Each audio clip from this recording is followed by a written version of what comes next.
in time para sa kanila, but I don't think it's gonna be the first pick. What about the Suyo? Right? I feel like kung comfort hero lang ni Sykai's, unahin nyo na yung Suyo. It feels like the correct way to go. Hylos obviously is still a very good first pick in combo with a lot of other heroes.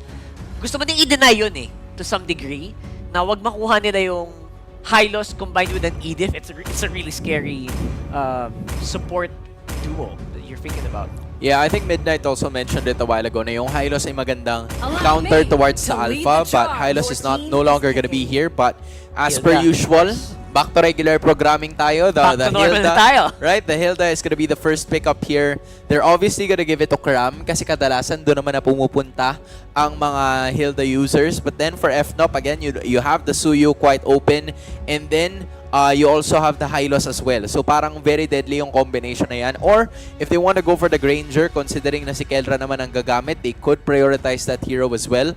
But from what we're thinking, or from what we're looking at, they're gonna go a different route. Pipiliin nila ang Gatot Kacha and the Joy, which is a complete 180 from the first two heroes that they've seen. Hindi nga natin to nakita doon sa nakita pala natin sa banning phase. Pero ngayon, they're gonna pick it up. Interesting, no? Ilang games na ba si Kelra sa Granger ngayon? Napick na ba niya yung Granger sa buong M6?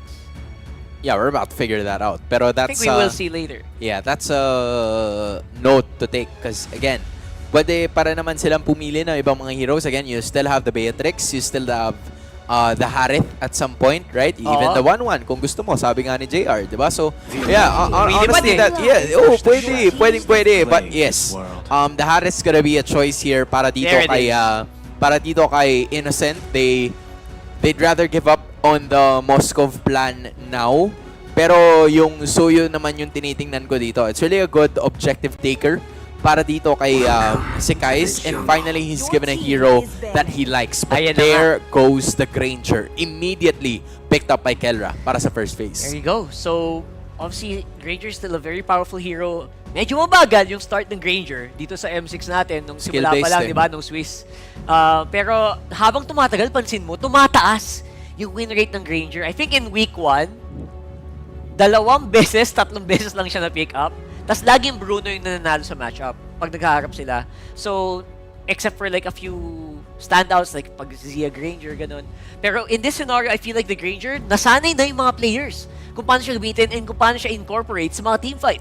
And not only that, Bruno has also been banned. So that means this is kind of like a fresh lineup or a fresh matchup para dito kay Kelra, considering na yung Harith yung kanyang makakatapat. In terms of team fights, they could go a really long way, pero considering kasi na walang masyadong AoE damage dito ang SRG when we're looking at the EXP lane matchups, that could be a potential hole na pwedeng kunin dito ng Fnatic Onyx Philippines. Pero again, hindi pa nga tayo sigurado kung saan ba pupunta yung Gatot Kacha. But the Granger and the Joy are obviously gonna go to the gold lane and the jungle respectively. But the first choice of bans dito para sa FNOP ay walang iba kundi ang Hylos. And I'm quite surprised na hindi siya pinansin all throughout the first phase. I wonder kung magkakaroon tayo ng mga surprises dito. And interestingly enough, both mid lanes have not been picked up. Yeah. Pero wala masyadong mid lane ban na nangyayari.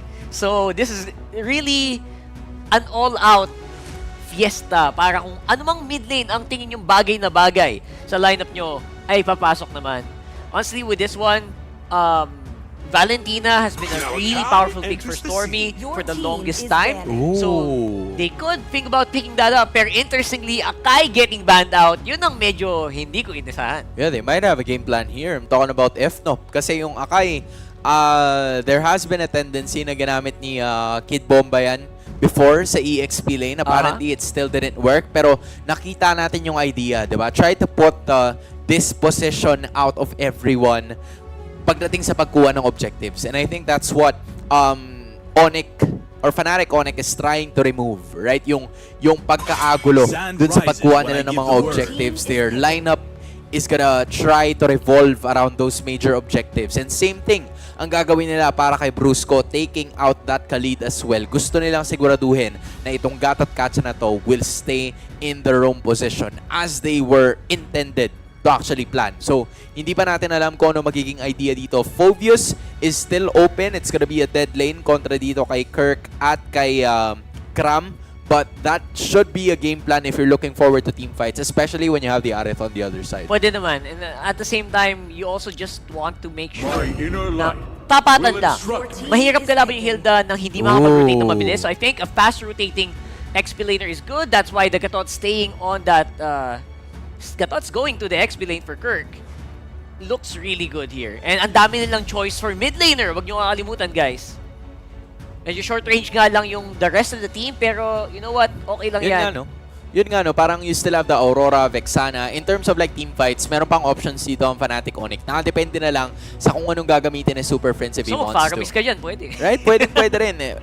But you can also say the same thing para sa SRG at this point. Exactly. A team that likes to group up, I would really also like to see the Faramis on SRG. Other than that, still, Vexana is stable, Aurora stable, diba? Rock. Ooh, okay. There's the Vex. There you go. Wag ka na lumayo kasi comfort nyo yun eh. And may inasa nga sila si Stormy, diba? Parang, ano ba yan? Coach, Vex, Valentina na naman ba? Valentina. It's a classic at Classic this yan point eh. in time, right? You have options to go for the Avatar of the Guardian.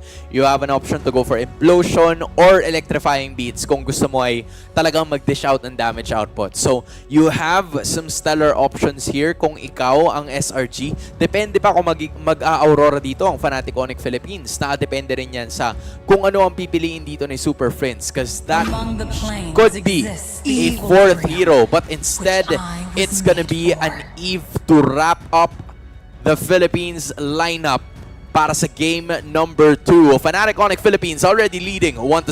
Can they take it all the way? Casters, pasok. Kapit lang mga kababayan, game number 2 ay paparating na muli. Kami po ang inyong mga kasama, Burrito, Midnight at Iwagayway ang ating mga bandila muli. Game number 2 pa lang. Binigyan na tayo ng action ng game 1 at mag-e-expect tayo ng mas matindi pa. May mga golden rules tayo sa May mga golden rules tayo sa MLBB. Ano yan? Si Carl TZ, wag mong bibigyan ng Lancelot. Okay? Si Kyrie, wag mong bibigyan ng Link. Okay. At si Super Friends, wag mong bibigyan ng Eve. Ay, parang nakakakilig yung mga salitang binitawan mo, Midnight. Oo. Ibig mo ba sabihin ito, mataas ang chance nating manalo? Lagi namang mataas ang chance na manalo, lalo pag Filipino team. Pero Tama. ngayon, nasa comfort kasi ang Fnatic Onyx. You have the comfort picks on Tig para kay Bruno, yung Eve para kay Super Friends, and of course yung Gatot Sacha for Fnatic Onyx. Ito talaga yung isa sa mga ginagamit nila ng playoffs ng MPL Philippines. Although, nag-commit din naman ng Cardinal Sin dito ang FNOP. Binigay nila yung Valentina kay Stormy. Nako, kumbaga pag sinabi mong Valentina, ilan lang maiisip mo dyan Yue, si Stormy, parang sila si lang. Burrito. Sige na nga. Pero tama ka dun may mga comfort picks din na nagbigayan sa magkabilang komponente na to. Remember nung season 11, season 12, si King Kong, isa to sa mga heroes na ini-spam niya dati nung nasa TNC Pro Team pa siya. So, parang puro comfort parang medyo nagiging malaya ang magkabilang komponente sa mga heroes na gagamitin. Sinabi din naman kasi ng SRG, thou shall not give King Kong the Suyu The Suyu. Trinay na nung game 1 sabi nila, di talaga pwede, boss.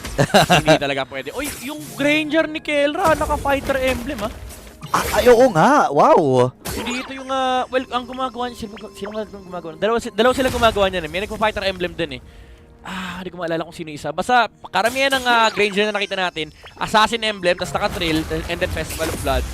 Pero itong Fighter Emblem, pero si Mimidalit King Kong, umasayaw na kagad, umaariba na. Nararamdaman niya rin yung tugtog ng Pilipinas. Oo nga, mga yung beat kasi ni Floji. Mga beat ni Floji, Pilipinas kang malakas. Binibigyan ng mga beat dito ni King Kong Pero pag nagkamali ka ng ng second kill dyan, ang tunog na maririnig mo dyan yung na itong limo. Sino ang Di minsan na ang may likha. Yung pag pumalpak ka. Hindi ko alam kasi yung lyrics nun pero ang alam, dampa natin Onyx Philippines dito. Wala ang ginawa. Ayan na, oh wait lang ha, may bato din kasi, ang mga pulo kasi pinag-uusapan natin. So sabi pa natin, Conic PH, sige bigay natin yung unang pagong. Hindi naman na super laki ng impact. Siguro yung shield ya, merong mabibigay, pero wait lang, nagbigayan na rin. Dito sa may bandang ibaba, Stormy ay umamba lang. Nagamit yung Abbot of the Guardian para makatakas. Pero labang pa rin naman in terms of gold ng Fnatic Onyx. Oo, nakita na ni Kirk kasi sabi niya, uy, may Valentina dito. Hindi ko na i-risk. Tatalon na ako with the ultimate. Pero malaking factor yun, malaking bagay yun para kay Cram kasi makakakuha siya ng gold plating. Sa baba, Mula doon sa mga energy shields. Pero sa top lane naman yung focus din ng Fnatic Onyx Philippines dito. Gusto nila na makahinga yung Granger sa Harit. Kasi ngayon level 4 namin. Diyan nagbabago yung itsura ng ano yan eh. Yung lane na yan kasi pag level 4 na yung Harit, ang hirap ng barili niya. Pero King Kong, may middle lane, nilangin nila yung bato.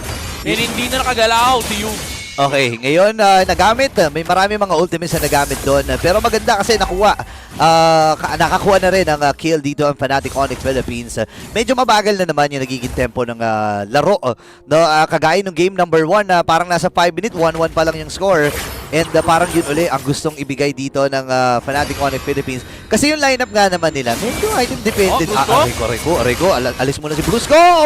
Pero napana din siya doon si Kais. Grabe, yung aggression ng SRG nakikita na natin with the pokes coming out from Stormy and also Zekai rotating into the middle lane. Nagkabigayan na tayo ng dalawang roam dito sa game natin. And Skirk, pinapatukan dito ni Cram pero nandyan na yung Grok ni Yumes. Walang electrifying bit si King Kong, alam nila to. So, nagiging aggressive lang din ang SRG. Good dash out mula dito kay King Kong. Pero nakatingin pa rin yung SRG dito sa may purple buff. Okay, parang nahihirapan si Kirk dito sa may bandang ibaba.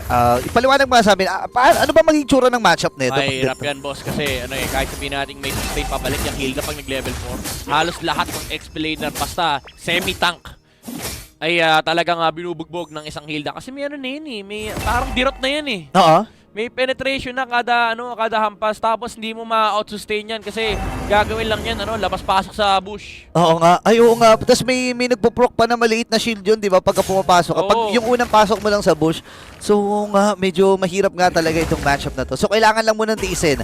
Kailangan tibayan dito ni Kirk. And kung gusto niyo naman magkaroon ng malaking impact, sumama na lang siya sa teamfight. Kagaya nga ng gagawin nila dito si Cram. Ano yung hinahabol? Doon yung pokes mula kay Stormy. Hawak niya dito yung implosion. Pero hinahabol si Cram. At nakakuha na kagad si King Kong ng unang kill. Pero tuloy-tuloy pa rin sila. Implosion na gamit.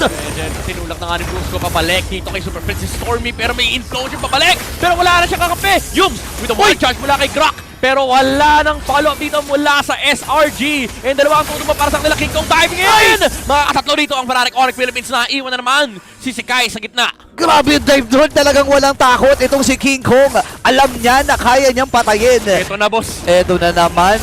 Medyo... Hard mode. Ay, ayun lang, na-snipe. Pero ito, pinagbabaril!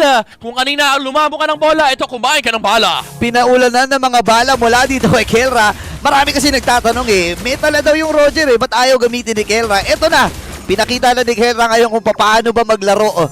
Remember, fighter emblem yan fighter emblem. May sustain yan. Sabi ni Kelra, yung 15 unique picks ko, gawin natin 16. Pero pwede natin gawin 15 din kasi may masarap kalimutan Wag na natin ipaalala. Wag natin ipaalala, mababatrip si Leo. Ibaon na natin sa season 14 yan, boss. Ibaon sa limot. Ibaon sa limot. Kaso pag naalala mo season 14, maaalala mo yung 14-0, naging 13 naman. Pero ito, naalala na naman ni Brusco. Alright! Pwede siya mag-set dito sa may river and dalawa kagad yung tutumba mula sa SRG. Ang bilis nila mag-punish dito Sakto yung implosion. Tuloy yung si Super Prince dito. Nakakadalawang kill na rin. So paunti-unti nang umiipon ng Fnatic Onyx Philippines dito na from primera biglang Tercera na. Ito na, hard mode na to. Hard mode. Kung mag-game 3 man, paparamdam nila yung MPLPN nun. Pinaulan na naman ang bala. Ang hirap nito. Ang hapdi na rin ng mga Rhapsody tsaka mga Death Sonata. Ayan na yung mga pagkidlat. By the way, available pa ba yan sa map? Parang available pa ata. Available pa yan hanggang matapos ang M6. By the way, kunin nyo na lahat na pwede nyo kunin. Yan. Yung M6 pass, yung support chest ng Diamonds. Lahat kunin nyo na dahil hanggang December 29 lang yan. Lahat ng yan mawawala. Oo nga. Tama naman. Kaya bilisan nyo. Ayan na, binibilisan na rin ng Fnatic Onyx PH dito. Pinupuruhan nila itong si Innocent. Di rin makalapit si Innocent kasi ang daming threat Ang daming threat na magpaproc ng Purify niya. Cram? Madalang figure out na Super Prince, pero Implosion. nilock in sa loob ng implosion and railroad manipulation. And Sketch dito, using the dash in para mamulit Prince. Super Prince. Makamatay yung Eve, pero si Brusco ay nakahanap din. Actually, that's Stormy. Wow. Implosion. And makakakuha sila dito ng dalawa, pero nandito na kasi King Kong ginamit niya Retribution para mabut niya yung mga backline Aray! ng SRG. Stormy, wala na siyang dash. And si Sekesado tutubahin. Aray! Hinarangan ni Kirk yung dash! Grabe! Hinarangan ni Kirk yung dash and pinaula na ng bala. Happy New Year, sabi ni Kelra. Grabe! Happy New Year everyone talaga, literal. Fnatic Onyx Philippines. Nagmadali, nagkumaripas ang Selangor Giants. Yung nakita nila yung Joy eh. Hindi masaya tong Joy na to eh. Alam mo, ang nakakabatot dito kung ikaw SRG, Oh. yung mga magagandang team fights, hindi dahil maganda lang yung set, hindi dahil maganda lang yung target na nahanap, yung mina-micro ka, Oo. yung hinarangan ni Kirk yung dash mo. Diba? Sinalubog yung dash eh. Ay, Oh! close up play. Mula dito sa Fnatic Onyx Philippines. Sabi ng Guardian, tinamaan dalawa. Pero nilipag na yung Shaman Force. At transform din si Kirk. Kalahati yung buhay niya. Pero si Kerra, nanggigigil na. Nagmamadali na ang Gold Standard. Pumasok na yung mga members ng Fnatic Onyx Philippines. Tumutuloy na sila dun sa base. At si Innocent ay maiiwan. Iwan sa Pilipinas. Si Innocent dito, hindi na siya nakabalik sa Malaysia. Ah. Like Onyx Philippines. Hard mode na at naka-tercera na. Ito na nararamdaman nila, sabi nila parang yung game 1, kailangan natin kailangan natin galingan pa ng konti Kasi sinabi ni Nino? ni Domeng, tsaka nakalimutan ko kung sino nagsabi. Sa Fnatic Onyx, yung MPLPH daw, mas mahirap talaga. Marami daw talaga matitinding kalaban doon. And ngayon naaalala nila parang ganito pakiramdam sa Pilipinas. Oo nga eh. Tsaka feeling ko na-miss din ni King Kong talaga ito si Innocent eh. No? Tagal din nila magkasama sa TNC Pro Team. And pinapatunayan niya ngayon na sige, parehas tayong kampiyon, parehas tayo nasa international scene. Pero iba kasi ang galaw ng Super Family. Oo, King Kong kasi siya eh. Kasama niya rito yung kasama niya rito sila super besties eh. Super Prince, yan si Kirk. Grabe yung galaw dito ng Fnatic Onyx, yung flicker ni Brusco kanina. Sobrang decisive. Oo. Na kung ikaw yung SRG, parang iisipin mo palang flicker kaya to. Nakita mo ni flicker implosion pero tumumba. Hello? Solo kill! Mula kay King Kong kay Innocent. Na-miss niya talaga si Innocent. Niyakap-yakap eh, pero may kidlat yung yakap. Oh, wait lang, ito na naman yung reroll. Mio. Manipulation! Mano, mano. Kelra, godlike na! Yung dito ay na-slow down pero meron naman siyang power nature para ma-dodge. Yung mga slow na nangyagaling dito kay Super Prince pero hindi na nagmamatter yun kasi si Kelra ay kinukuha na yung Torre dito sa may top lane. 9 minutes pa lang si Kais, wala na siya magawa. Kailangan niya tumakbo. And tumumba na yung unang Torre. And welcome to Philippines! Sabi ng Fnatic Philippines, double kill para kay Kelra. Then ito na ang recalls. Hindi lang bala umuulan, pati na rin recall ng Fnatic Onyx. Ito na yung mga kidlat, pinapaulan na ng Selangor Red Giants. Kailangan matras si Kirk kasi nga sumabog na rin yung aura dun sa gitna. Ngayon, Lord is up. Men, 10 minutes pa lang pala. Ito na yun eh. Halos 10,000 na kalamangan ng Fnatic Onyx. Familiar to men eh. Kasi parang yung nababarot ko ngayon, parang nasa MPL Philippines lang yung Fnatic Onyx eh. Grabe 10 naman yun. minutes, 10k gold lead, 1k gold lead per minute yung Fnatic Onyx. Tapos yung itsura ng game, yung apat nasa base ng kalaban, si King Kong nag-go objective. Sinosolo na yung Lord eh. Diba? Isipin mo paano mangyayari itong mga bagay na to. And this is the first time actually na nakikita natin ng Selangor Red Giants na nasa ganitong sitwasyon. Walang mga teams na nagbibigay ng ganitong klaseng laro sa SRD kundi Fnatic Onyx PH lang eh. Oh, sabi sa'yo, thou shall not give Eve. Nako. Super Prince 4K yung lamang ni King Kong. Grabe. Kese guys, napakayaman na ni King Kong. Pwede niya nang bilhin lahat ng Rolex. Watch yung pwede niyang bilhin. Oh, Pero ayun na. si Innocent dito ay tutumba na naman na miss ni si King Kong. Pero hindi siya actually mapapatay dahil yung shields mula rin sa Zaman Force at yung Chrono Dash ay nandoon pa rin. Okay, mga Torre lang ang pinupuntira dito ng Fnatic Onyx Philippines. Yung Lord sa may bandang itaas ay nandun. Ito na naman ang mga recalls. Hindi ata sapat yung kanilang mga catapults dito nakasama. Pero si Kirk nag-aabang ng maamba dun sa mga taunts na meron siya. Ang tanong, i-go-go ba to? 12k na tong goldie ng Fnatic ha? Grabe nag-conceal sa base. Nag-conceal sa base ng SRG. Maray ko po! Hindi nila alam kung anong pipindutin nila. Aray! Tama ng bala dito. Si Yums. Yung bato tumutumba na nagkakaroon na ng crack. Pero Ay! ipit si Sekais! With a taunt! Wala kay Katot! mukhang tatapusin na nga nila. Implosion din yung nagamit. Ito na ang pagsigaw ng Super Family. Unti-unti pinapabagsakan sila ng Red Giants. Nakabawi din naman ang isa dito si Stormy. And this time, si Innocent, kinakaya niya pero nakakaltukan siya ni Kirk. Andito na parating yung mga minions sila nila sa Guardia. Walang tinamaan pero si Stormy ang tatamaan. Apat na napatumba ng Fnatic Onyx Philippines. At nagpaulan na naman ang mga Ricos. Super Family ang magwawagi sa serye na ito. SRG! Welcome to the House of Onyx! Oh my gosh! Wow! Ano tong napanood natin? Nagdiriwang ang mga Filipino fans na nandyan ngayon sa Malaysia. Oh my goodness! Sabi sa'yo, Mini. Sabi sa'yo, Swiss